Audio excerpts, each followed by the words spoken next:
All righty, hello. All right, it is a Money Monday indeed. Lots of work going on right here. We're at the beautiful Angelina's Restaurante, otherwise known as the Tatin Villa in Staten Island. We're on location for the big Great Debate Special tomorrow night. And as it stands right now, it looks like it's going to be one hell of a show. We're going to be broadcasting from here today and tomorrow for Liquid Lunch. And then tomorrow night we'll be here to kick things off at 8 o'clock. The debate starts at 9, so we'll do a whole pregame show. We'll do a little debate tailgate. We'll get nice and tuned up and sit back and relax and watch Donald Trump decimate him. We're building the set as we speak for tomorrow. It's going to be an amazing set put together by E Squared. Alex and the boys are here ready to get to work as soon as Liquid Lunch is over. But right now, a little news of the day. The Dow up 500 today. Some really nice news out of the markets. Banks and tech stocks are leading the way, which is strange because with rates so low, banks I would think would be weak. But it seems like banks and tech are leading the way with the Dow up 500. Bitcoin continues to disappoint, although not horribly. With Bitcoin coming in today at 10,900, just under 11 grand. Last time it went over 11, it got to 11.3 and it busted up almost to 13. There's been a serious pullback in consolidation, so I'm not quite sure it's ready for a real breakout, but we'll keep our eye on that. Overstock.com, one of my favorites, up just about $1 today, and you know, Wayfair was down as low as $260, but rebounded recently, now at $305, up $7 today, and still lots of questions around Wayfair and if they sell pillows with the names of missing children, and if they sell $1,000 storage bins for $15,000. Lots of crazy crap going on, that's for sure.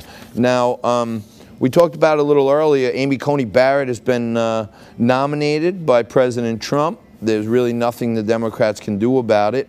But you know, Lindsey Graham kind of got caught on the record a couple years back, and he said, you know, hey, if 3 years back, if Merrick Garland, if a presidential candidate in the final year of his term has an opening on the Supreme Court, you could check me on this, you could write down my words, I will not be appointing a judge.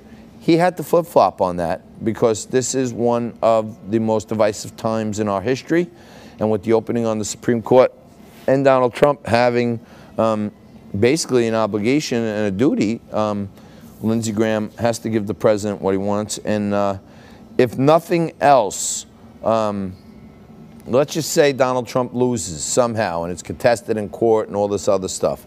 Let's just say Donald Trump dies by some magical reason or something.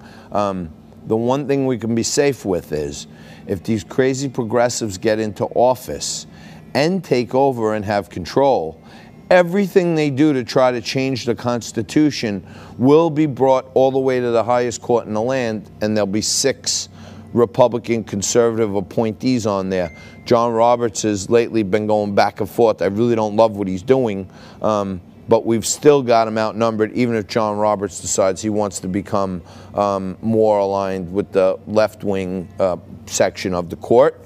Fernando Uribe was just talking about it, but you know, the Democrats think they're going to sidetrack the process, they're going to slow it down, they're going to pause it, they're going to halt it, they can't do anything at all. So Mitch McConnell, Lindsey Graham, who's in a hotly contested Senate race right now, you guys have the ball at the 1-yard line. You cannot be like this liberal lunatic Pete Carroll and start passing the ball. Right now, you got to hand it to the beast 4 times and jam it in the end zone. That's all you got to do. Run the ball 4 times. You know, years ago, my father was a high school football coach, and I was also, but I learned a lot from him. And when we used to get down by the 1-yard line there, he used to have this formation called the box. It was like a power formation. And he used to go out to the offensive line and say, hey, listen, we're on the 1-yard line, okay? we're going to run the same play 4 times in a row. And it comes down to you pushing them into the end zone. Don't look at me. Run the play. If we don't get in, run it again. If we don't get in, run it again. If we don't get in, run it again. Everybody push for 1 yard.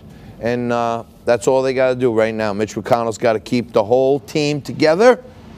And we got to push this ball over the goal line. And if you ask me, by Halloween, there will be no tricks to be had. And there will be a great new treat for all of us when Coney Barrett becomes the new Supreme Court Justice to break the current deadlock. Right now there's 8 justices, and Coney makes it 9-5-4, even if John Roberts goes bad on us.